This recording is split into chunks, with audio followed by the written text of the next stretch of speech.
మా అంకులు విజయవాడలో ఉంటారు. అండ్ ఇక్కడ కొంతమంది అంకులు నాన్నగారు బాగా క్లోజు. మనోజ్, నువ్వు ఎన్నో సంవత్సరాలు ఇంటి బయటగా ఉన్నావు, నీ సొంతంగా ఉన్నావు.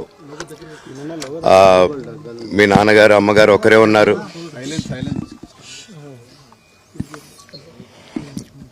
మీ నాన్నగారు అమ్మగారు ఒకరే ఉన్నారు.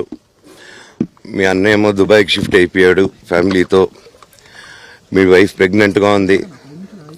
తనకి తల్లిదండ్రులు లేరు. తనకి ఇప్పుడు మీ అమ్మ అవసరం ఉంది, పెద్దోళ్ళు అవసరం ఉంది. నువ్వు అక్కడే ఎలా చూసుకుంటావు అంటే, నాకు ఆ రోజు మా భార్య కూడా ఒకసారి వాళ్ళు అన్నీ చెప్తున్నారు కదా, ఎందుకండి ఒకసారి వినండి అంటే, సరేమ్మా నీకోసం వస్తాను అని చెప్పి మళ్ళీ తిరిగి రావడం జరిగింది.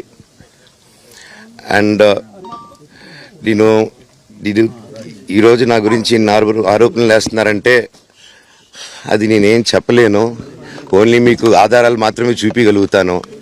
ఇప్పుడు వాళ్ళు చెప్పి నేను చెప్పి ఇది కరెక్ట్ కాదండి, నేను ఎప్పటి నుంచో కూర్చొని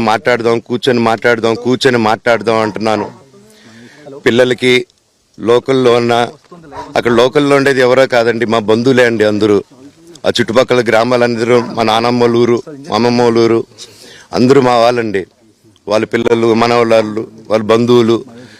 సో వాళ్ళకి అన్యాయం, వాళ్ళు నాకు వాళ్ళ అర్జీలు పెట్టుకున్నారు, వాళ్ళ లెటర్లు పంపించారు, వాళ్ళన్నీ చేశారు. నేను వాళ్ళకి సపోర్ట్గా మద్దతుగా నిలబడి ఏమైంది నేను అడిగేసరికి వినయ్ అతనికి ఫోన్ చేశాను, మెసేజ్లు పెట్టాను.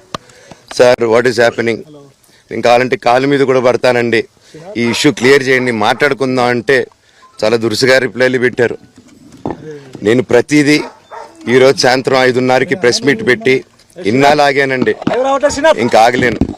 ఈరోజు ఈవినింగ్ ప్రతిదీ చెప్పేస్తాను. ఆ రోజు నేను పోలీసు సపోర్ట్ అడిగినప్పుడు స్టేషన్కి 100కి ఎందుకు ఫోన్ చేశాను, ఆ 100 దగ్గర నుంచి నేను పర్మిషన్ ఇస్తున్నాను, నాకు ప్రాబ్లం లేదు,